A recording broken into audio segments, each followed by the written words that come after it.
في الأراضين. قال الله تعالى في كتابه الكريم: بسم الله الرحمن الرحيم.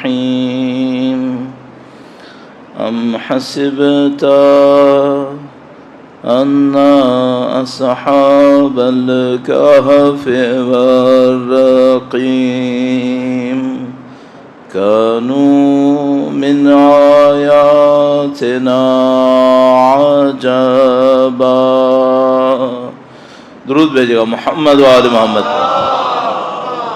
صلی علی محمد محمد وعجل فرجهم. خدا نے مثال کا انتہائی لطف و کرم ہے، انتہائی احسان ہے. پروردگار عالم نے اہل بیت اطہار علیہ السلام کی خوشیوں میں خوش اور ان کے غم میں غمگین ہونے کی سعادت نصیب کی. دنیا میں پتہ نہیں کتنے لوگ ہوں گے جو آج کی جیسی شب سے غافل ہوں گے کہ یہ شب کیا ہے، کس ہستی کی شہادت کی شب ہے. خدا تعالیٰ نے آپ کو یہ توفیق دی کہ جس غم میں اہل بیت اطہار علیہ السلام کا گھرانہ غمگین ہے، آپ بھی اس میں غمگین ہیں. غم انسان کو بہت ہیں، لیکن غم کا بھی ایک مقام ہوتا ہے. بلکہ شاید یہ جملہ میں ابھی صرف دعوے کے طور پہ کہوں، ثابت ابھی نہیں کر سکوں گا، لیکن مجھے تقریباً یقین ہو گیا ہے، شاید 100% پہ نہ آیا ہوں، لیکن تقریباً یقین ہو گیا ہے کہ غم اللہ کی دی بھی بہت بڑی نعمت ہے. خوشی اتنی بڑی نعمت نہیں ہے، غم بہت بڑی نعمت ہے. اگر غم نعمت الہیہ میں بڑی نعمت نہ ہوتی تو خدا اہل بیت کو اتنے غم نہ دیتا. ان کو غم بہت دیے ہیں خدا نے، اس کا مطلب غم بہت بڑی نعمت ہے. اب یہ ہم انسانوں کے سمجھنے میں دشواری کا معاملہ ہے کہ ہمیں یہ سمجھ میں نہیں آتا کہ غم نعمت کیسے ہے. تو کوئی غم نہیں مانگے گا خدا سے، ہر آدمی خوشی مانگے گا، لیکن یہ سمجھنا پڑے گا کہ غم نعمت ہے. بہرحال اہل بیت اطہار علیہ السلام کے غم میں غمگین ہونے کی اس سعادت کے حاصل ہونے پر شکرانہ بجا لانے کے لیے امام کے حضور شہادت کی تسلیت پیش کرنے کے لیے درود بھیجیں محمد و آل محمد. صلی علی محمد آل محمد وعجل فرجهم. پروردگار عالم نے اپنے دین میں انسانوں کی جو تربیت کا طریقہ کار اختیار کیا ہے، اس کا حصہ زور زبردستی قطعاً نہیں ہے. خدا دین میں زور زبردستی نہیں چاہتا ہے. مشہور و معروف آیہ کریمہ لا اکراہ فی الدین، جو خدا چاہتا ہے وہ یہ ہے کہ ہم خود معرفت حاصل کریں، پہچانیں معاملے کو. جب پہچان لیں گے تو خود بخود ہماری عقل کنونس ہو جائے گی، معتقد ہو جائے گی کہ ہمیں ایک کام کر لینا چاہیے. یہ جو مغربی ممالک میں اس وقت اتنی صفائی ستھرائی ہے، اتنا یہ لوگ ہائیجین کے اوپر اور کلینلینس وغیرہ کے اوپر اتنا کام کرتے ہیں، کیا یہ ہمیشہ سے ایسے تھے؟ چند 100 سال پہلے تک دنیا کا کچرا ترین ملک یہ سمجھے جاتے تھے، گندے ترین لوگ سمجھے جاتے تھے. اگر میں ہسٹری میں سے جو کچھ ہے وہ یہاں پہ بولوں تو انسان کو طبیعت میں الجھن ہونے لگتی ہے. یہ زندگی کیسے گزارتے تھے؟ یعنی مشہور تھا. بہرحال اب میں پیچھے نہیں جاؤں، وہ فضول سی باتیں لگنے لگتی ہیں. بہت عجیب حالت تھی، لیکن آخری 150-200 سال میں کنونس ہو گئے سائنس کی وجہ سے، دوسری چیزوں کی وجہ سے، کہ صفائی ستھرائی ضروری ہے. اب جو وہ کنونس ہوئے تو جو ہمارا دین ہمیں نہیں کنونس کر پا رہا، ان کو سائنس نے کنونس کر لیا. یہی قوم جو چند 100 سال پہلے تک گندی ترین تھے، وہ اب ظاہری صفائی کے معاملے میں صاف ترین قوم بن گئے. کیوں ایسا ہوا؟ وہ مینٹلی کنونس ہوئے، ذہن سے اپنے معتقد ہو گئے کہ یہ صفائی ہمارے لیے ضروری ہے. کاش ہم لوگ اپنے دین کے معاملے میں اتنے معتقد ہو جائیں. تو دین کا راستہ زور زبردستی کا نہیں ہے. دین کا راستہ کیا ہے؟ آپ خود معاملے کو سمجھیں. جب معاملہ آپ کو سمجھ میں آ جائے گا تو پھر کوئی پولیس بٹھانے کی ضرورت نہیں ہے، کوئی فوج بٹھانے کی ضرورت نہیں ہے. جو انسان سمجھ لے گا وہ اپنے کام کو صحیح کرے گا. اب کل تک جو آپ کی خدمت میں عرض ہوا وہ یہ کہ اگر کسی انسان کو اپنی عقل کو بہتر بنانا ہے، اہل بیت نے نسخے بتا دیے. یہ کرو گے تمہاری عقل بہتر ہو جائے گی. خدا نہ کرے یہ کام کرو گے تو تمہاری عقل کے اندر کمزوریاں آئیں گی. کل مولا کا فرمان آپ کی خدمت میں عرض کیا, درود بھیجے گا محمد و آل محمد صلی علی محمد آل محمد وعجل فرج. فرمائے کہ اگر کسی کی آنکھیں شہوت پسندی پر مائل ہو جائیں, نفسانی خواہشات کو اپنی آنکھوں سے پوری کرتا ہے, تو اس کی عبرت کی طاقت ختم ہو جائے گی, عبرت نہیں لے گا یہ. اب دو راستے ہیں ہمارے پاس, در حقیقت ایک ہی راستہ ہے, دوسرا میں امکان کے طور پہ کہہ رہا ہوں. مثلا فرض کریں کوئی یہ کہے کہ بھائی یہ ایک اخلاقی نصیحت ہے, آپ اس کو نصیحت کے حد میں رکھیں. دوسرا راستہ یہ ہے کہ ہم یہ کہیں صرف نصیحت نہیں ہے, یہ قانون ہے طبیعت کا, یہ طبیعت کا قانون ہے کہ اگر کسی نے اپنی آنکھوں کو شہوت پسندی کی طرف مائل کر لیا ہے, اس کی آنکھوں کا کام یہ ہے, تو اس کے نتیجے میں کیا ہوگا, اس کے اوپر کسی چیز کی عبرت نہیں آئے گی. کیا مطلب, یہ قبرستان جائے گا لیکن موت کے معاملے میں عبرت نہیں لے گا, یہ لوگوں کے گناہوں کے برے اثر کو دیکھے گا پھر بھی گناہ کے معاملے میں عبرت نہیں لے گا. کیوں عبرت نہیں لے رہا ہے؟ چونکہ امام نے قانون دیا تھا کہ جس کی آنکھیں شہوتوں کی طرف چلی جاتی ہیں, شہوتیں اس کے اوپر غالب آ جاتی ہیں, اس کی عبرت کی طاقت ختم ہو جاتی ہے. تو اب آپ نے اس کو قانون سمجھنا ہے یا نہیں سمجھنا ہے؟ اگر آپ قانون سمجھیں, اور میں بتا رہا ہوں اس کے سوا کوئی راستہ نہیں ہے, کیونکہ فرمان معصوم کا ہے, اس میں کوئی راستہ ہی نہیں ہوتا, کوئی استثناء بھی نہیں ہوگا کہ ہم کہیں نہیں یہ ایکسیپشن ہوگا. نہیں, ایکسیپشن نہیں ہوتا اس میں. یہ جیسے ہم میتھمیٹیکل فارمولاز میں کہتے ہیں 2+2 4 ہے, جو کچھ بھی کر لو 4 ہی رہے گا, تو یہ اس قسم کی ایک بات ہوتی ہے. تو آپ اس کو سمجھ لیں, خود بخود آپ کو ایک بصیرت مل جائے گی, خود بخود آپ کی زندگی میں ایک فنکشن ایکٹیو ہو جائے گا. وہ کیا فنکشن ایکٹیو ہوگا؟ عبرت لینا. خدا متعال اتنا قرآن کریم میں فرماتا ہے فَاعْتَبِرُوا يَا أُولِي الْأَبْصَارِ, اے صاحبان بصیرت, عبرت لو. اب آپ دیکھ رہے ہیں امام کی اس یہ جو آیت کریمہ میں نے آپ کی خدمت میں عرض کی, یہ اس روایت کو بیان کر رہی ہے. وہ روایت میں کیا تھا؟ جس کی آنکھوں پہ شہوت غالب ہوتی ہے اس کی عبرت کی طاقت بند ہو جاتی ہے. فَاعْتَبِرُوا يَا أُولِي الْأَبْصَارِ, اے صاحبان بصیرت عبرت لو. جس کی بصیرت زندہ ہوگی وہ عبرت لے گا. اور کس کی بصیرت زندہ ہوگی؟ جس نے اپنی بصیرت کو, آنکھوں کو شہوتوں میں غرق نہ کیا ہو. بہت آسانی سے آیتیں اور روایتیں نزدیک آ جائیں گی. تو آپ ایک قانون سمجھ لیں, اس کے اوپر عمل کریں, آپ کی زندگی ایک خاص راستے پہ چل نکلے گی. اب اس معاملے کو تھوڑا سا اور آگے بڑھاتے ہوئے, اور مولا کا جو عظیم الشان اقوال کا مجموعہ ہے حقوق کے حوالے سے, اس کو عرض کرتے ہوئے ایک پوائنٹ آپ کی خدمت میں عرض کروں گا. درود بھیجے گا محمد و آل محمد صلی علی آل محمد وعجل فرجهم.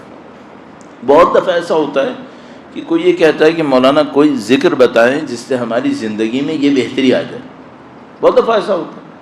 ہم اہل ذکر ہیں نہیں, صاف بات ہے, میں نہیں ہوئی کہ میں بتاؤں کسی کو کیا ذکر کرے کیا نہ کرے. اپنی زندگی میں بھی کوشش کرتا ہوں کہ مجھے کوئی چیز ملے, پھر میں اس کو اپنے اوپر آزماؤں, دیکھوں مجھے کیا فائدہ ہوا, کیا نقصان ہوا, مجھے اس سے کیا ملا. لیکن مجھے ایک بات سمجھ میں آئی ہے, وہ یہ کہ آپ اپنی زندگی کو صرف ذکر کے اوپر نہیں چلا سکتے. لاکھوں ذکر کرتے رہیں, صرف ذکر کے اوپر زندگی نہیں چل سکتی. اصل زندگی عمل کے اندر ہے, زبان میں نہیں ہے. اصل زندگی عمل کے اندر ہے. اچھا, یہ جو عمل میں زندگی ہے یہ کیا ہے اور کس طریقے سے ہے؟ ایک بالکل بچکانہ سی مثال آپ کی خدمت میں عرض کروں گا. ایک بار پھر درود بھیجے گا محمد و آل محمد صلی علی محمد آل محمد وعجل فرج. آپ نے, میں معذرت چاہتا ہوں, یہ چونکہ میرا ٹیچنگ کا سابقہ ہے تو میں بچوں سے بات کرنے کا مجھے ڈھنگ وہاں پہ سیکھنے کو ملا, تو میں اس کو استعمال کرتا ہوں. تو آپ نے کبھی دیکھا ہوگا بچے پزلز لے کر آتے ہیں, پزلز کو بناتے ہیں. تو مثلا پزل میں کوئی بلڈنگ بنے گی, کوئی سین بنے گا, تو وہ ایک ایک ٹکڑے کو لگاتے ہیں. ایسے اگر وہ ٹکڑے صحیح لگ رہے ہوں تو باقی ٹکڑے لگانا بھی آسان ہو جاتا ہے, اور اگر وہ ٹکڑے غلط لگ رہے ہوں تو اب کوئی صحیح ٹکڑا بھی اپنی جگہ پہ نہیں لگ پاتا, یہ آپ نے غلط جگہ پہ لگا دیا اس کو. اچھا, اگر ٹکڑے صحیح لگ رہے ہوتے ہیں تو تصویر بننا شروع ہو جاتی ہے, اور غلط لگ رہے ہوتے ہیں بے ہنگم سی چیز سامنے آ جاتی ہے، کچھ سمجھ میں نہیں آ رہا ہوتا یہ ہو کیا رہا ہے۔ مشین کو دیکھ لیجئے، کوئی فرض کرنے کوئی مشین تھی، اس میں 100 پرزے تھے، آپ نے مشین کھول دی، پرزے بکھر گئے، اب آپ نے دوبارہ اس کو اسمبل کرنا ہے، اور پرزے اگر آپ نے پہلے دوسرے تیسرے پرزے صحیح لگا لیے تو باقی پرزوں کو اسمبل کرنا آسان ہو جائے گا، اور اگر یہ آپ نے صحیح نہیں لگائے اب آپ کے سامنے پرزوں کا ڈھیر بکھرا ہوا ہوگا اور جو آپ بنانا چاہتے تھے وہ نہیں بنے گا۔ آپ تصور کریں، ہم انسان، ان کی زندگی ایک پزل ہے، ہم انسان، ہماری زندگی ایک مشین ہے جس کے 100 پرزے ہیں اور وہ بکھرے ہوئے ہیں، ان کو ہم نے ہر پرزے کو، ہر پزل کے پیس کو صحیح جگہ فٹ کرنا ہے۔ جیسے جیسے فٹ کرتے جائیں گے تصویر صحیح ہوتی جائے گی، اس مشین کا فنکشن آنا شروع ہو جائے گا۔ اور اگر آپ نے پرزے غلط لگائے یا پزل کے کچھ ٹکڑے غائب ہو گئے، اب یہ کام نہیں ہوگا۔ اب آپ لاکھ سر مار لیں، نہ پزل بن رہا ہے اور نہ مشین بن رہی ہے، کام خراب ہوئے جا رہا ہے۔ ہم انسان کس پزل کے اوپر بنے ہوئے ہیں؟ ایک پہلو سے ہماری ساری زندگی حقوق کے اوپر بنی ہوئی ہے، ذمہ داریوں کے اوپر بنی ہوئی ہے۔ یہ حقوق اور ذمہ داری اگر انجام پاتی چلی جائے، ایک پزل کا ٹکڑا صحیح لگ گیا، دوسرا لگانا آسان ہوگا، تیسرا لگانا آسان ہوگا۔ خدا نہ کرے نعوذ باللہ اگر ٹکڑے صحیح نہیں لگائے، یہ زندگی صحیح نہیں چلنے والی، یہ پھنستی چلی جائے گی۔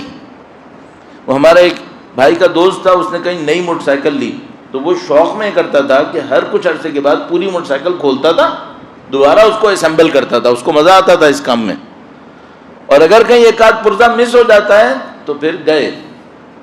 آپ انسان اپنے آپ سے پوچھو، خدا نے ہماری بلڈنگ کے لیے نقشہ کیا بنایا ہوا ہے؟ اس نقشے کو ڈھونڈو جو خدا نے ہماری بلڈنگ کے لیے بنایا ہے، اس کو اگر آپ نے پکڑ لیا آپ کی زندگی صحیح راستے پہ چلنا شروع ہو جائے گی۔ 2-3 مثالیں دینے کی کوشش کی میں نے، اب میں اس کو فٹ کرنے کی کوشش کرتا ہوں۔ درود بھیجے گا محمد و آل محمد پر، صلی علی محمد و آل محمد وعجل فرجهم۔ مولا کا فرمان ہے، اس کو جمع کیا گیا، اس کا نام رکھا گیا رسالۃ الحقوق، جو انسانوں نے حق دوسرے انسانوں کے دینے ہیں اس کا مجموعہ۔ سب سے پہلے مثلا خدا کا کیا حق ہے، نبی کا کیا حق ہے، امام کا حق، والدین کا حق، بھائی بہن، اعزاء اقربا، اجنبی، ساتھ چلنے والا، ہمسایہ، ان سب کے حق۔ اچھا، اگر کوئی شخص ان حقوق کو ایک ایک کر کے ادا کرتا رہے تو کیا ہوگا؟ یہ بالکل ایسا ہی ہے جیسے مثلا غیر معصومین میں پہلا حق ہے والدین کا، اگر والدین کے حق ادا کرنے میں کامیاب ہو گیا تو کیا ہو گیا؟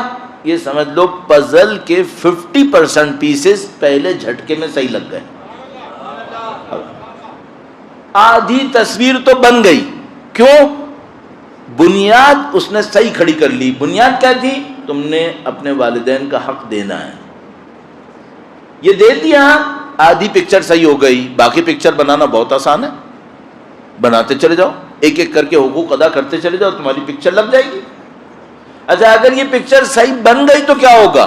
آپ یقین مانو، یہ میں آپ کو گارنٹی سے عرض کر رہا ہوں، اگر پکچر صحیح بنتی گئی تو جو ذکر آپ کی زبان پہ جاری ہونا ہے وہ خدا سکھاتا چلا جائے گا۔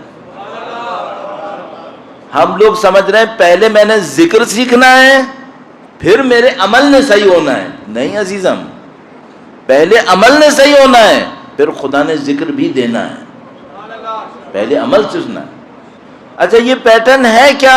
میں روایت آپ کی خدمت میں عرض کرتا ہوں، مستندات الحمدللہ میرے پاس موجود ہوتے ہیں کہ اگر کبھی مجھ سے کوئی طلب کرے تو میں اس کو دے سکوں، حتی الامکان کوشش کرتا ہوں روایت وہی پڑھوں جس کا میں مستند اپنے اوپر اطمینان سے کر سکوں کہ ہاں بھائی یہ مستند ہے۔ آیت اللہ العظمیٰ بہجت اس روایت کے مختلف انداز ہیں نقل کے، ان میں سے ایک انداز کو بیان کرتے تھے، اس سے میں عرض کرتا ہوں تاکہ یہ جو بات ہے یہ مستند ہو جائے۔ درود بھیجے گا محمد و آل محمد، صلی علی محمد وعجل فرجہ۔ مشہور و معروف روایت ہے، فرمایا کہ تم جو جانتے ہو اس پر عمل کرو، جو نہیں جانتے وہ خدا تمہیں سکھا دے گا۔ دوبارہ عرض کرتا ہوں، جو جانتے ہو، جو حق میں سے تم نے پہچان لیا ہے، اس پہ عمل کرو۔ اسٹارٹنگ پوائنٹ کیا تھا؟ مجھے کہیں سے کوئی حق مل گیا ہے، کہیں سے کوئی علم مل گیا ہے، اور صحیح علم۔ جیسے ہی ایک علم ملا ہے، میرے اوپر کیا ذمہ داری آئی ہے؟ اس پہ عمل کرو۔ اگر میں نے علم پر عمل کر دیا، اب کیا ہوگا؟ اب جو میں نہیں جانتا تھا وہ خدا مجھے سکھانا شروع کر دے گا۔ ہاں۔ ایک اور روایت نے فرمایا کہ یہ وہ علم ہوگا جس میں کبھی جہالت نہیں آئے گی۔ میں کتاب سے علم پڑھتا ہوں، اس میں جہالت کا چانس ہوتا ہے، اگر کوئی عمل کرے اس پر جو وہ جانتا ہے حق میں سے، تو خدا اس کو وہ علم دیتا ہے جس میں جہالت کا کوئی چانس نہیں ہوتا ہے۔ معصوم کی روایت ہے، درود بھیجے گا محمد و آل محمد، صلی علی محمد آل محمد وعجل فرج۔ آپ کو کوئی چیز پتا چلی، جیسے کل آپ کو 4 پوائنٹس پتا چلے کہ اگر ان 4 پہ عمل کرو تو عقل صحیح ہو جائے گی۔ جیسے ہی آپ کو پتا چلا، آپ نے ٹھان لیا کہ میں نے اس پہ عمل کرنا ہے۔ جیسے ہی آپ نے ٹھانا کہ میں نے عمل کرنا ہے، آپ کے پزل کے پیسز صحیح ہونا شروع ہو گئے، پزل کے پیسز صحیح ہونا شروع ہو گئے۔ جیسے ہی آپ نے یہ ٹھانا کہ میں نے عمل کرنا ہے، اب خدا نے آپ کو ایک علم دینا ہے جس میں کوئی غلطی کا چانس نہیں ہوگا۔ صحیح ہے؟ یہ علم آپ کے ساتھ کیا کرے گا؟ یہ آپ کو علم بتائے گا کہ اب تمہیں کرنا کیا ہے۔ خدا نے قرآن کریم میں فرماتا ہے وَجَعَلْنَا لَهُ نُورًا يَمْشِي بِهِ فِي النَّاسِ، ہم اس کے لیے نور قرار دے دیتے ہیں، ایسا اس کے درمیان رہتے ہوئے لوگوں کے درمیان زندگی گزارتا ہے۔ نور گائیڈ کرتا ہے اسے، تمہیں اب کیا کرنا ہے۔ صحیح ہے؟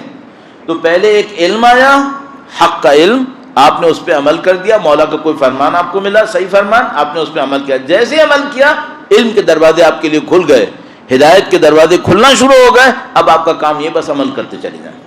اگر عمل کرتے چلے گئے، آپ کا پزل بالکل صحیح ہو گیا، آپ کی پکچر بالکل صحیح ہو جائے گی، آپ وہ انسان بن جائیں گے جس کا بلو پرنٹ خدا نے قرآن میں دیا ہوا ہے۔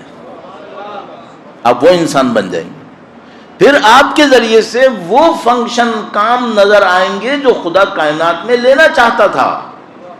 وہ کام پھر آپ کرتے نظر آئیں گے، پھر آپ فضول کام کرتے نظر نہیں آئیں گے۔ پھر آپ کو خدا وہ کام کی سعادت دے گا جس کی خاطر اس نے کائنات خلق کی ہے۔ یہ سب کہاں سے شروع ہوگا؟ ایک علم جس پہ عمل ہوا ہے۔ اور خدا نہ کرے اگر ایسا نہیں ہوا، ہاں یہ بھی سوچنا پڑتا ہے نا، اگر علم ملا اور عمل نہیں کیا تو تھوڑی ہی دیر میں یہ جو علم ملا تھا یہ ہاتھ سے نکل جائے گا۔ بندے نے اگر ابھی بھی پکڑ لیا کہ بھائی میرے سے کچھ غلطی ہو گئی ہے، میرے ہاتھ سے علم نکل گیا ہے، اگر پکڑ لیا واپس آ گیا الحمدللہ رب العالمین، اگر واپس نہیں آیا تو کیا ہوگا؟ دوسرا اسٹیپ، اب یہ علم کا مسخرہ کرے گا۔ جو علم اس کو ملا تھا نا، اس نے عمل نہیں کیا تھا، کچھ دیر میں یہ اس علم کا مسخرہ کرے گا، یعنی کہے گا اس کی کوئی حیثیت نہیں ہے، یہ اس کے ساتھ تمسخر کرے گا۔ یہ قرآن کریم کے میں آپ کو اسٹیپس بتا رہا ہوں، قرآن کریم نے سب اسٹیپس دیے ہیں۔ تو قرآن کریم نے کس کو یہ ذمہ داری دی ہے کہ مثلا وہ مسخرہ کرے گا، بتایا کہ کرے گا؟ کہا یہ کافر ہے۔ کافر کیا مطلب؟ اس کو ایک علم ملا تھا، اس نے اس علم کا انکار کیا تھا، جب انکار کیا تو اس کو اس مصیبت میں خدا نے مبتلا کر دیا کہ یہ اب حق کا مسخرہ کرتا ہے۔ صحیح ہے؟ یہ سب نظام ہے، یہ اسی طرح چلے گا۔ توڑنے کا راستہ کیا ہے؟ اس بدبختی سے نکلنے کا راستہ کیا ہے؟ عمل کرو، عمل کرو۔ کل آپ کی خدمت میں 3-4 باتیں عرض کی، بار بار اس لیے دہرا رہا ہوں کہ بہت سارے لوگوں نے شاید نہ سنا ہو، یاد نہ رہا ہو۔ تو کل مثال کے طور پر بات عرض ہوئی کہ اگر اپنی آرزوؤں کو لمبی لمبی کرو گے تو تمہاری فکر کی نورانیت ختم ہو جائے گی۔ اور انہوں نے فرمایا کہ اگر تم شہوات میں اپنے آپ کو غرق کرو گے تو تمہاری بصیرت ختم ہوتی چلی جائے گی۔ آنکھوں کو اگر شہوات میں غرق کرو گے تو بصیرت ختم ہوتی چلی جائے گی۔ اگر فضول باتوں میں وقت گزارو گے تو حکمت کی باریکیاں تمہیں سمجھ میں نہیں آئیں گی۔ علم مل گیا، عمل کرو، عمل کرو گے راستہ صحیح ہو جائے گا۔ حقوق کا معاملہ یہی ہے، ایک ایک کر کے حقوق ادا کرو جو اللہ نے واجب کیے، آپ کی زندگی بالکل صحیح ہو جائے گی۔ جو آپ کو نہیں آتا وہ خدا سکھا دے گا، وہ زبان پہ آپ کے جاری کر دے گا۔ صحیح ہے۔ اب میں پھر بھی ایک ذکر عرض کر دیتا ہوں کہ بھائی انسان تو سوچتا ہے کہ مثلا میں کچھ کروں، تو مجھے ایک بات سمجھ میں آئی، میں آپ کی خدمت میں عرض کرتا ہوں، درود بھیجے گا محمد و آل محمد پر، صلی علی محمد و آل محمد وعجل فرجہ۔ مولا کی حدیث سے شروع کروں گا۔ قلب میں نے آپ کو بتا دیا تھا، میں چاہ رہا ہوں آپ کا وقت اچھی طرح استعمال کروں، اور اس میں میرا ذہن کنفیوز ہو رہا ہے کہ میں کس کس کو فوراً آج کہنا ہے مجھے۔ میں نے قلب عرض کیا تھا آپ کی خدمت میں کہ انسان کے غیر مادی وجود میں ایک حصہ ہوتا ہے جس سے وہ علم حاصل کرتا ہے۔ یہ جو ابھی روایت تھی کہ جو عمل کرو گے تو خدا علم دے گا، وہ علم کہاں دے گا؟ قلب پہ دے گا۔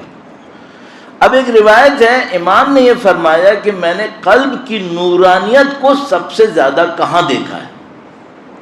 قلب کی نورانیت سب سے زیادہ کہاں ہے؟ میں عین روایت کے الفاظ عرض کروں گا، 3 جملوں پہ مشتمل ہے تاکہ غلطی نہ کروں۔ درود بھیجے گا محمد و آل محمد پر۔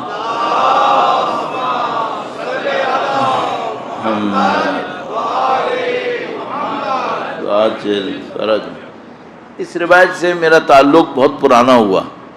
1984 میں طالب علم بنا، تو جب میں طالب علم بنا تو پتہ نہیں کسی استاد نے مجھے بتایا، یہ میرے ذہن میں آیا کہ میں ہر رات سونے سے پہلے ڈائری میں ایک روایت کہیں سے پڑھ کے لکھوں گا۔ میں ایک زمانے میں ڈائری لکھتا تھا، ہر رات سونے سے پہلے ایک صفحہ لکھتا تھا، اس میں پتہ نہیں کیا کچھ لکھتا تھا۔ پتہ نہیں کیسے میرے دماغ میں آ گیا کہ ہر رات جہاں میں ادھر ادھر کی باتیں لکھ رہا ہوں کہ میرے دن میں کیا ہوا، ایک روایت نیچے لکھوں گا۔ ان روایتوں میں جو ان دنوں میں نے لکھی تھیں، یہ روایت مجھے کہیں سے ملی تھی۔ اس وقت مجھے نہیں پتا تھا کہ اس کے 3 حصے ہیں، مجھے لگا جیسے ایک ہی ہے، بعد میں پتہ چلا 3 ہے، بعد میں پتہ چلا 3 نہیں، 3 سے بھی بہت زیادہ ہیں، 10-12 حصے تک آئی یہ بات۔ لیکن بہرحال میں 3 حصے والی حصے کو آپ کی خدمت میں عرض کرتا ہوں۔ تو یہ پھر مجھے یہ روایت اتنی اچھی لگی کہ مجھے زندگی میں کبھی بھی کوئی کہتا تھا کہ آپ مجھے کچھ نصیحت لکھ کے دیں، تو میں زندگی میں 10 سال تک یہی روایت لکھ کے دے دیتا تھا۔ میں کہتا یہ نصیحت ایسی ہے کہ اس سے بڑھ کر یہ بہت چیزوں کو راستہ کھول دے گی۔ تو میں آپ کی خدمت میں عرض کر رہا ہوں، یہ آپ کا ذکر بھی ہے، اور میں اس کے اوپر تھوڑا سا آرائش پیش کروں گا اپنی سلامتی کے لیے، فکری، جسمی، روحی، نفسی، انشاءاللہ اپنے مرحومین کی مغفرت کے لیے، والدین کی مغفرت کے لیے۔ درود بھیجیں محمد و آل محمد، صلی علی محمد آل محمد وعجل۔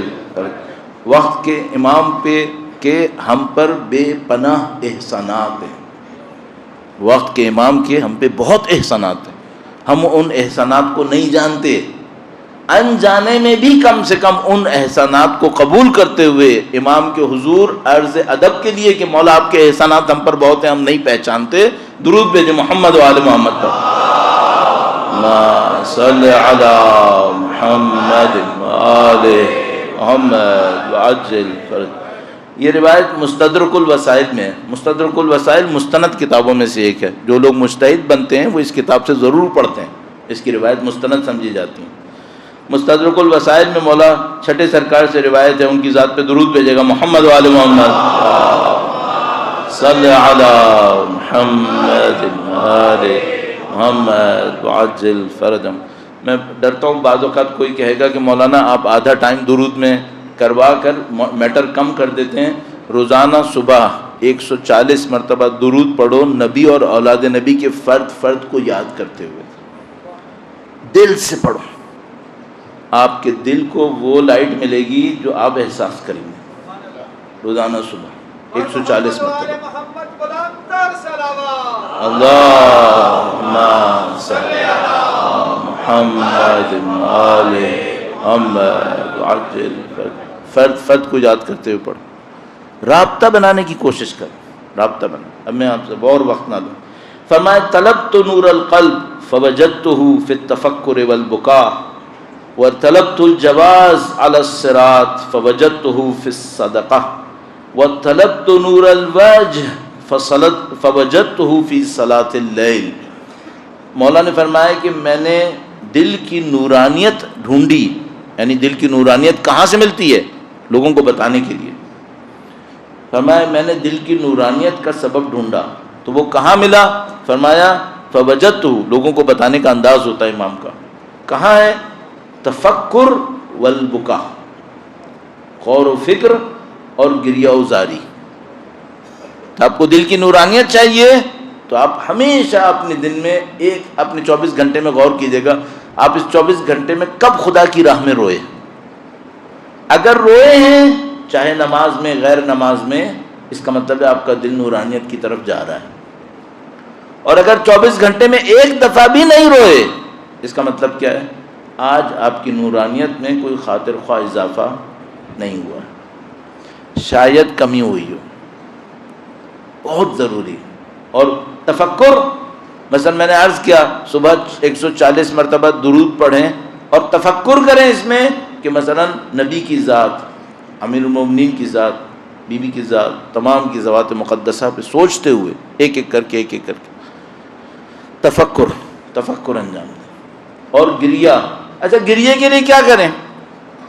بعض اتنے خوش نصیب ہوتے ہیں نماز پڑھتے ہیں، نماز میں گریہ آتا رہتا ہوں، اللہ کے حضور کو احساس کرتے ہیں، خشیت خدا کو احساس کرتے ہیں. زیادہ تر لوگ، بدقسمتی سے مجھے کہنا پڑ رہا ہے، زیادہ تر لوگوں کے دلوں میں کچھ نہیں ہو پاتا، پتھر کی طرح سخت بنے ہوئے، نہ عبرت ہے، نہ نصیحت ہے، نہ رحم ہے، کچھ نہیں ہے الہی صفات میں سے، نعوذ باللہ تعالی. ان کو چاہیے زیادہ گریہ کریں، اپنے اوپر گریہ کریں، ہم کس مصیبت میں پھنس گئے. تو خدا سے کلام کرنے کی کوشش کریں، سجدے میں، غیر سجدے میں. یہ آپ نے دیکھا ہوگا ایرانی، کبھی آپ ایران گئے ہوں مجلسوں کے آخر میں وہ لوگ 10 مرتبہ پڑھتے ہیں، مولانا بھی پڑھتے ہیں، میں مولانا سے بھی سیکھا ہے. بسمک العظیم الاعظم الاعز الاجل الاکرم ہے، اس کے بعد یا اللہ 10 مرتبہ کرتے ہیں. یہ آپ اپنی نماز کے بعد کیوں نہیں کر لیتے؟ نماز کے بعد 10 مرتبہ خدا کو سوچ کے کہ یا اللہ 10 مرتبہ پڑھو، شاید آنکھوں میں آنسو آ جائیں. ہر 24 گھنٹے میں کوشش کریں 2-3 دفعہ تو خدا کی وجہ سے دل پگھلے. اگر آپ یہ کر رہے ہیں آپ کی نورانیت بڑھے گی. نورانیت بڑھے گی کیا مطلب؟ آپ کو وہ علم ملے گا جس میں جہالت نہیں آتی، اور وہ بلا عمل نہیں ہوگا، وہ علم ایسا ہوگا جو عمل اپنے ساتھ کھینچ کے لے آئے گا. یہ جو ہمارے پاس علوم کا ڈھیر لگا ہوا ہے نا اور عمل نہیں ہے، یہ خداوند متعال نے سورہ جمعہ میں اس کی مثال عجیب سی دی بھی، آپ کو معلوم ہے، یحمل اسفارا. تو وہ علم وہ نہیں ہوگا جو ایسے ڈھیر لگتا رہے، نہیں، وہ عمل لے کر آئے گا. کون سا علم؟ جو خشیت خدا کے نتیجے میں آئے گا. طریقہ میں نے آپ کی خدمت میں عرض کیا، ذکر بھی عرض کر دیا، طریقہ بھی عرض کر دیا. نماز کے بعد 10 مرتبہ یا اللہ بولیں، اللہ کی طرف غور کریں، دل میں خشیت سوچیں. اور تسبیح پڑھنے کا میں نے مشہور طریقہ پتہ نہیں کتنی دفعہ میں عرض کر چکا ہوں، آپ کا وقت نہیں لوں گا. اگر کوئی تسبیح ڈھنگ سے پڑھے گا اس کے دل میں خشیت خدا بڑھے گا، اسپونٹینیسلی، اسی لمحے میں. اگر تسبیح ڈھنگ سے پڑھے گا، اور ڈھنگ میں بتا چکا ہوں، اتنی دفعہ بول چکا ہوں کہ اب دوبارہ دہرانے کی مجھ میں ہمت نہیں ہے، آپ کا ٹائم بھی لگے گا اس میں. تسبیح ڈھنگ سے پڑھیں، سوچ سمجھ کے پڑھیں، آہستہ آہستہ پڑھیں، اور ایسے پڑھیں جیسے دل سے آواز نکل رہی ہے. یا اللہ اکبر، اللہ اکبر، اللہ اکبر. فوری خوف و خشیت دل میں احساس کریں گے تسبیح ختم ہونے سے پہلے، اگر یہ طریقے سے پڑھ لیں انشاءاللہ. درود بھیجیں محمد و آل محمد، صلی علی محمد آل. اور یہ خوف و خشیت آپ کے دل، میرے دل میں آئے نا، اور یہ نورانیت آنے لگی، تو مثلا 140 مرتبہ درود عرض کیا، 10 مرتبہ یا اللہ عرض کیا نمازوں کے بعد، اور یہ تسبیح پڑھنے کا طریقہ، یہ 2-3 باتوں کو عمل کر لیں، اور آپ کے دل میں اتنی مرتبہ خوف خدا کی وجہ سے آنکھیں بھیگ بھی گئیں. شیخ عباس قمی نماز جعفر تیار کے بعد لکھتے ہیں کہ اگر کسی کی آنکھ میں مچھر کے پر کے برابر بھی آنسو آ جائے اس نماز کے بعد تو قبولیت کی نشانی ہے.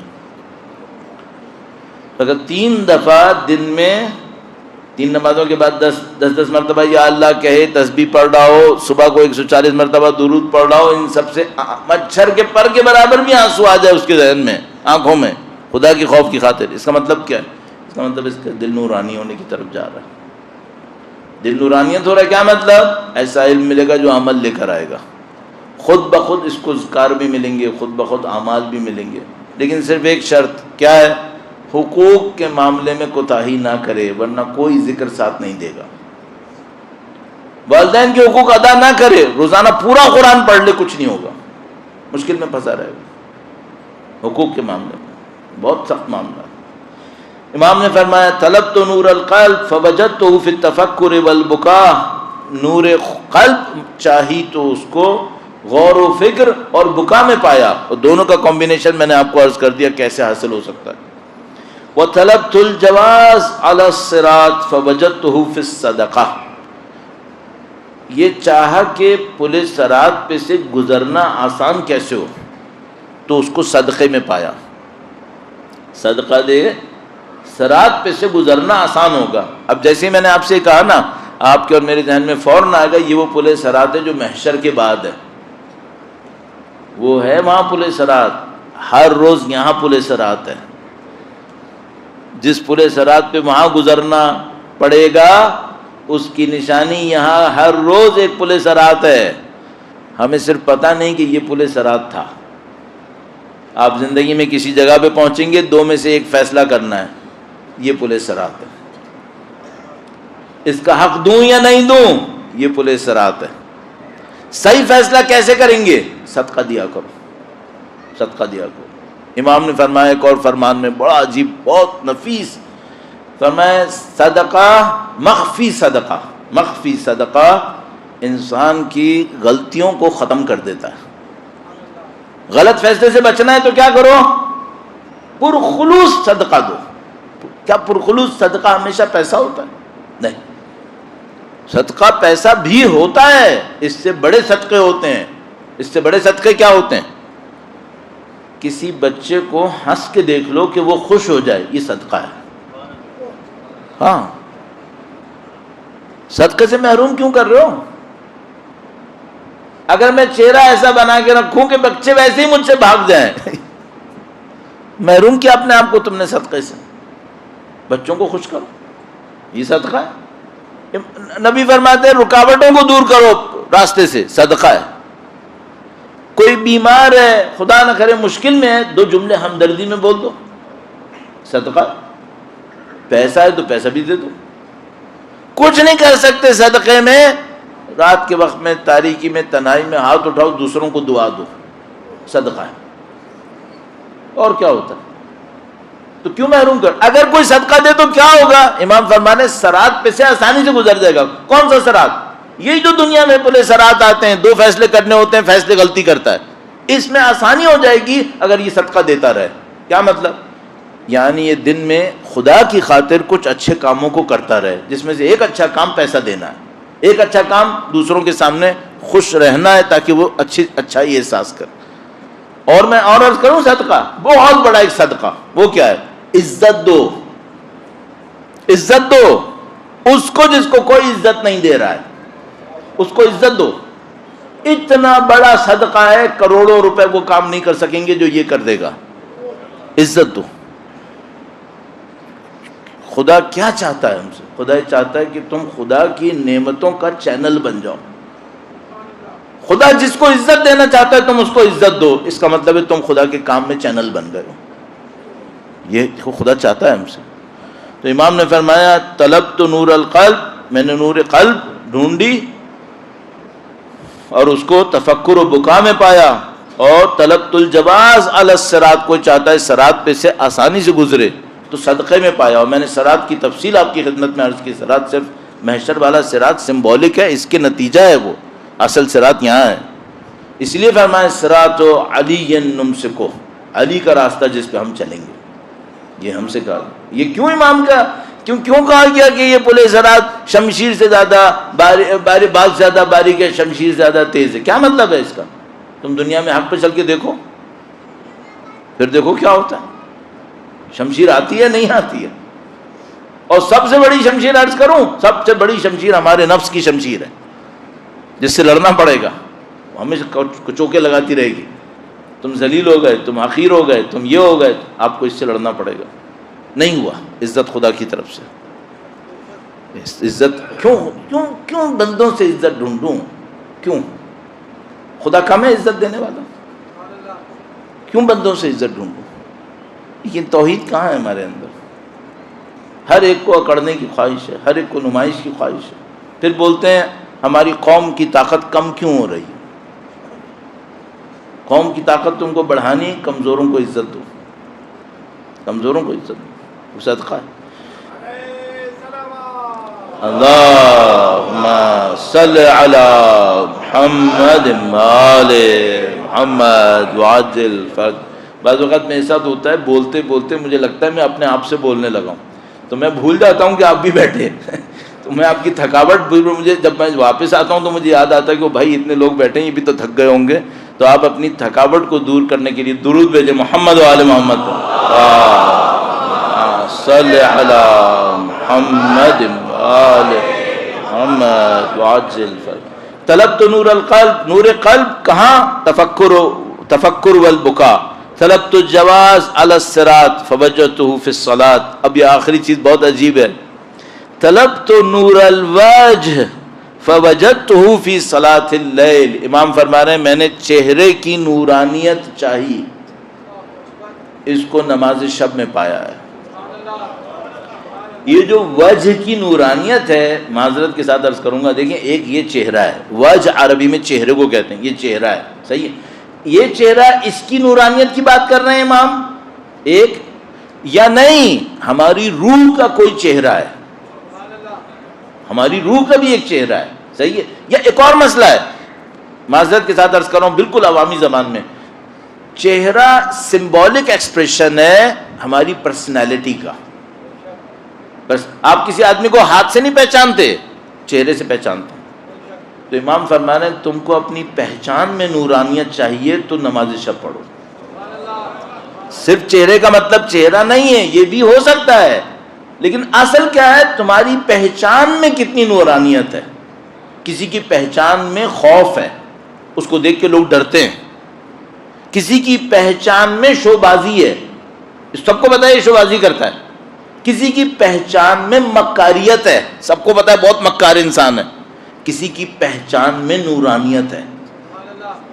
امام کہہ رہے ہیں تم کو اپنی پہچان میں نورانیت چاہیے نا، نماز شب پڑھو. کیا مطلب؟ یہ نماز شب تمہارے وجود کے ہر حصے کو اتنا اچھا کر دے گی، تمہاری پہچانیت میں نورانیت آ جائے گی. یہ بہت بڑی بات ہو گئی، پورا کیریکٹر چینج ہو جائے گا. صحیح ہے. بس 3 باتیں آج پتہ چل گئیں، آپ کو پہلے سے بھی پتا ہوں گی، شاید میں نے اصرار کر کے دوبارہ سے اس کو اور طریقے سے بیان کر دیا. نور قلب، تفکر والبکا، عرض کر دیا طریقے کا. تسبیح 140 درود 10 مرتبہ یا اللہ. طلبت الجواز علی الصراط، اور صراط کا مطلب صرف وہ نہیں بلکہ یہاں پر بھی جو ہر وقت صراط بنتا رہتا ہے اس میں آسانی سے صحیح فیصلہ کروں، صدقہ دو. اور مولا کا فرمان عرض کر دیا مخفی صدقہ انسان کی غلطیوں کو ختم کر دیتا ہے، صحیح فیصلے کرنے لگتا ہے، صراط اس کے لیے آسان ہو جاتی ہے. آخری بات فرمائی کہ طلبت نور الوجہ، چہرے کی نورانیت. تو فرمایا کہ میں نے یہ بھی عرض کر دیا کہ چہرے کی نورانیت ایک یہ چہرہ ہے، ایک روح کا چہرہ ہے، اور ایک چہرے کا مطلب پہچان. پہچان آپ کی نورانی ہو جائے گی. اب ایک روایت مولا چوتھے سرکار سے عرض کروں گا، درود بھیجے گا محمد و آل محمد صلی علی آل محمد وعجل فرج. امام فرماتے ہیں روایت نے یوں لکھا ہے، یہ روایت علل الشرائع سے ہے، مسند کتاب. لما سئل عن علت کون المتہجدین باللیل من احسن الناس وجہا، امام سے پوچھا گیا کہ مولا جو لوگ نماز شب پڑھتے ہیں ان کا چہرہ اتنا خوبصورت کیوں ہوتا ہے؟ کسی پوچھنے والے نے پوچھا، سوال کیا گیا کہ کیوں جو متہجد باللیل ہوتے ہیں ان کا چہرہ تمام انسانوں میں اچھا ہوتا ہے. اب اس چہرے کا مطلب کیا ہو سکتا ہے؟ 3، یہ چہرہ، روحانی چہرہ اور پہچان. نماز شب پڑھنے والے کی پہچان معاشرے میں اچھی ہے. امام نے فرمایا، اب غور سے دیکھیے گا اس میں، آپ ماشاءاللہ سن رہے ہیں، لِأَنَّهُمْ خَلَوْا بِاللَّهِ، چونکہ یہ لوگ تنہائی میں خدا سے بات کرتے ہیں. جب یہ تنہائی میں خدا کے ساتھ ہوتے ہیں فَكَسَاهُمُ اللَّهُ مِن نُورِهِ، تو خدا ان کے اپنے نور سے ان کو پہنا دیتا ہے، خدا اپنے نور سے ان کو اڑا دیتا ہے. اور خدا جب ان کے اپنے نور سے ان کو اڑا دیتا ہے تو ان کے سارے نقص و عیب چھپ جاتے ہیں، ان کی پہچان نورانی ہو جاتی ہے۔ یہ سب کس کو نصیب ہو رہا ہے؟ جو تنہائی میں خدا کے ساتھ گفتگو کرنے کو تیار ہو گیا ہے۔ اللہم صلی علی محمد وآل محمد وعجل فرج۔ عزیزان محترم، قوانین الہیہ، آپ کی اور میری زندگی میں جو قوانین نافذ ہونے وہ اہل بیت نے بتا دیے ہیں۔ صرف عمل چاہیے، اور بہت زیادہ عمل نہیں کر سکتے، چھوٹے چھوٹے اعمال انجام۔ دیکھیں ہم نے پتہ نہیں کتنی چیزیں آج کہہ دی ہوں گی، آپ کہیں مولانا یہ اتنے ڈھیر سارے ہم نہیں کر سکتے، کوئی بات نہیں، ایک پوائنٹ لے لو، تسبیح صحیح کر لو۔ 3 باتیں کہیں تھی میں نے تفکر و بکا کے لیے، 140 مرتبہ درود اہل بیت کے نام کو سوچ سوچ کے، یا اللہ 10 مرتبہ تسبیح طریقے سے۔ آپ ایک پوائنٹ ہو، آپ کو میں 10 مرتبہ نماز کے بعد یا اللہ کہوں گا، لیکن کنسنٹریشن، توجہ کے ساتھ کہنا، خود بخود دل پگھلے گا۔ دل پگھلانا ہے سب سے بڑا مسئلہ ہے، اور جیسے آپ یہ کام کرتے ہیں عزیزان محترم، الحمدللہ رب العالمین، آپ کا پزل بالکل صحیح ہونے لگتا ہے، آپ کی زندگی صحیح جاتی ہے۔ اس کام کو آپ اپنی زندگی میں ضرور آزمائیں۔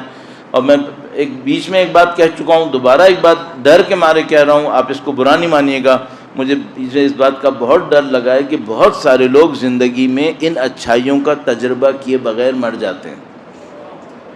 یہ بدقسمتی ہے، بہت سارے لوگ ان اچھائیوں کا تجربہ کیے بغیر مر جاتے ہیں۔ وہ ہمیشہ سوچتے رہتے ہیں کریں گے، مت سوچو، مر جاؤ گے اسی میں۔ ابھی فیصلہ۔ اور میں آپ کی خدمت میں عرض کر رہا ہوں، اپنے 40 سال مجھے بھی طالب علم بنے ہوئے ہوگا، میں آپ کو عرض کر رہا ہوں، اس فرش کی وہ برکتیں ہیں جو ہمیں نہیں پتہ ہے، اس فرش کی وہ برکتیں، فرش عزا کی، ہمیں نہیں پتہ ہے۔ یہاں بیٹھے ہوئے نا صحیح فیصلہ کر لینا، ایک دفعہ یہاں سے اٹھ گئے اب فیصلہ نہیں ہوگا، فیصلہ کرنا یہیں بیٹھے بیٹھے کرنا۔ 10 دفعہ یہ بات کہہ چکا ہوں، اتنی مجلسیں میں نے بھی پڑھی ہیں نا، لوگوں کے اوپر اثر ہوتے دیکھا ہے، نہیں یہ سب مسئلہ ہے، یہیں بیٹھے بیٹھے فیصلہ کرو میں نے یہ کرنا ہے یا نہیں کرنا۔ آپ اہل بیت کی نورانیت میں رہیں گے پھر انشاءاللہ، اس نورانیت سے اپنے آپ کو محروم مت کریں۔ ماشاءاللہ دیکھیں آپ وہ ہیں جن کے غم کو امام حسین دیکھنا چاہ رہے ہیں۔ اگر سید الشہداء توفیق نہ دیتے، آپ خود بتاؤ، دل پہ ہاتھ رکھ کے بتانا، میں مبالغہ تو نہیں کر رہا ہوں کوئی، اگر سید الشہداء توفیق نہیں دیتے آپ مجلس میں آ سکتے تھے؟ اگر سید الشہداء اپنی عزا کا دروازہ ہم پہ بند کر دیتے تو ہم ان کی عزا میں آ سکتے تھے؟ نہیں آ سکتے تھے، خدا شاہد ہے نہیں آ سکتے تھے۔ یہ کہ سید الشہداء نے اپنی عزا کا دروازہ ہم پہ کھولا ہوا ہے، اس کا مطلب کیا ہے؟ سید الشہداء ہمیں اپنے غم میں روتا دیکھنا چاہ رہے ہیں، وہ چاہ رہے ہیں کہ ہم روئیں۔ اور جیسے ہی یہ کام ہوتا ہے، آپ کو ایک سعادت ملی ہوئی ہے، دیکھیے آپ کا دل تو خود بخود رونے کو تیار ہوا ہوا ہے، آپ کے لیے تو ترقی کرنا کوئی مسئلہ ہی نہیں ہے، اتنا آسان ہے۔ سید الشہداء کے چاہنے والے ہیں، سید الشہداء کے غم میں رونے والے ہیں، الحمدللہ رب العالمین۔ اور آج ان کے فرزند کی شہادت کی شب ہے، اللہ اکبر، اللہ اکبر، یا اللہ، جن کا لقب ہی سید الصابرین ہے، اللہ اکبر۔ ایک روایت کا جملہ ہے، بعض علماء بھی پڑھتے ہیں اور اس میں کچھ نے شک بھی کیا ہے، لیکن بہرحال پڑھتے بھی ہیں، کہ جب مولا سید الشہداء آخری الوداع کے لیے مولا سید سجاد کے پاس آئے، مولا سید سجاد نے کہا بابا میں آپ کے دفاع کے لیے جاؤں، کہا نہیں بیٹا تم نہیں جاؤ گے۔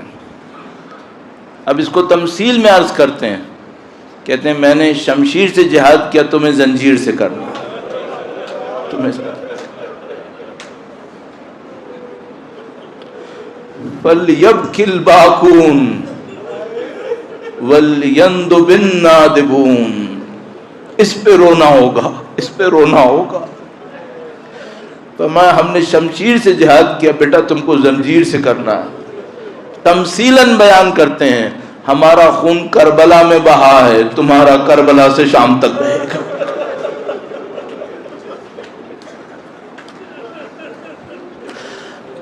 مولا چوتھے امام۔ اللہ اکبر۔ ایسا روایت نہیں ہے، طریقہ نہیں ہے کہ ہم لوگ غیر عاشور کے دن عاشور کے مصائب میں سے کچھ پڑھیں، لیکن ایک جملہ کہے بغیر نہیں رہ پاؤں گا۔ سلام اس فرزند پر جب خیمے سے باہر تشریف لائے تو سر کو اٹھایا اور دیکھا، السلام علیکم یا ابا عبداللہ۔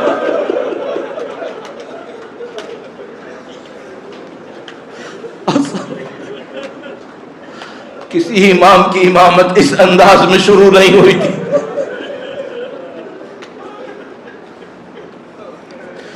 اللہ اکبر۔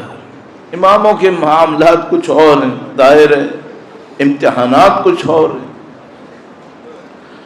آپ میں سے کچھ کے شاید والدین کا انتقال ہو چکا ہو، انشاءاللہ سب کو خدا محفوظ فرمائے۔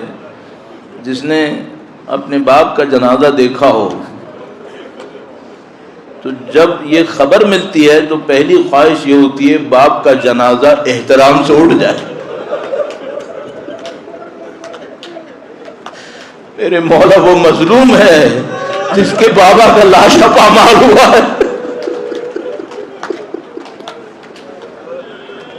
وہ مظلوم۔ ایک موقع آیا جب 11 محرم کو بے کجاوا اونٹوں پہ سوار کرنے لگے۔ خدا کے حکم سے مولا کی حالت ایسی تھی کہ جب سوار کرتے تھے ادھر سے تو وہ ادھر گر جاتے تھے۔ اس مظلومیت کے عالم میں مولا کو سوار کیا گیا کہ بعض روایات کے مطابق پاؤں کو اونٹ کے نیچے سے باندھ دیا گیا۔ مولا گویا جب بلندی پر تشریف لائے، ایک نظر مقتل کو دیکھا، بابا کا بے گوڑوں کا فلاشا پڑا۔ غم کی اتنی شدت آئی کہ جیسے روح پرواز کرنے والی ہو۔ بی بی زینب محافظہ امامت ہے، تشریف لائی، کہا سید سجاد قبلہ کرو، تمہارے بابا کا لاشا دفن ہوگا، یہاں پہ روضہ بنے گا، یہاں پہ ماتم کرنے والے رکھتے۔ وائے مظلومیت امام، مظلومیت امام۔ مسلم کوفی روایت کرتا ہے، عزیزوں میں 2-3 روایتیں بس پڑھوں گا۔ مسلم کوفی روایت کرتا ہے گویا 12 محرم کا دن ہونا چاہیے، یعنی واقع کربلا کے صرف 2 دن بعد، یا 13 محرم کا دن ہونا چاہیے۔ مسلم کوفی روایت کرتا ہے، کہتا ہے کوفہ میں قافلہ داخل ہوا، قافلے کے آگے آگے ایک جوان تھے جن کے گلے میں توق تھا، ان کے پاؤں میں زنجیریں بندھی ہوئی تھی۔ مسلم کوفی کہتا ہے زنجیروں سے خون بہ رہا تھا۔ ارے مسلم کوفی، اگر تو شام آتا تو گلے کی ہڈی کی سفیدی بھی دیکھ لیتا۔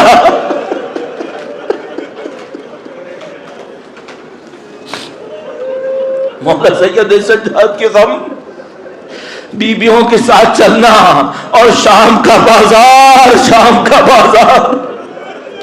ایسو میں 2 روایت کی زحمت دوں گا، مجھے مصائب پڑھنے کی مہارت نہیں ہے، لیکن میں چاہتا ہوں غم میں شریک ہو جائے ہم لوگ۔ ایسو اب ایک روایت پڑھوں گا اس پر کہ مولا نے ان آنسوؤں کی قیمت دی ہے، ان آنسوؤں اور ماتموں کی قیمت دی ہے۔ ذرا دکھ میں ساتھ رہو اور اس مصائب کا حصے کو بھی اپنے ذہن میں رکھو، اپنے بچوں کو بھی بتاؤ کہ دیکھو یہ جو ہم ماتم کرنے کھڑے ہوتے ہیں نا، اس کی مولا نے قیمت دی ہوئی ہے۔ 11 محرم کے دن گویا جب بیبیاں جنازے پر تشریف لائی ہیں اور بی بی زینب کبریٰ نے سید الشہداء کے لاشے پر بین کرنا شروع کیا تو شمر لعین یا عمر سعد مولا چوتھے امام کے پاس آیا اور اس نے کہا کہ سید سجاد بیبیوں سے کہو ماتم بند کرے اور چلے۔ امام خاموش رہے۔ معذرت چاہتا ہوں، اسرائیل نے کوڑا امام کی قبر پہ مارا، امام کی کمر خم ہوئی، جھک گئی، اس لعین نے ایک اور کوڑا مارا، امام کی کمر اور جھکی، پھر یہ لعین بار بار کوڑے مارتا تھا۔ بی بی زینب کبریٰ سلام اللہ علیہا نے دیکھ لیا، وہ نزدیک تشریف لائی، کہا سجاد ہم چلنے کو تیار ہے۔ کہا پھوپھی اماں آپ بابا کے لاشے پہ ماتم کریں، سجاد کوڑے کھائے گا۔ ابھی تو جب بولا پانچویں امام اپنے بابا کے لاشے کو غسل دے رہے تھے، کبھی کوڑوں کے نشان پہ روتے تھے، کبھی زنجیروں کے نشان پہ روتے تھے۔ مظلوم امام سجاد کا لاجا ہے، ماتم حسین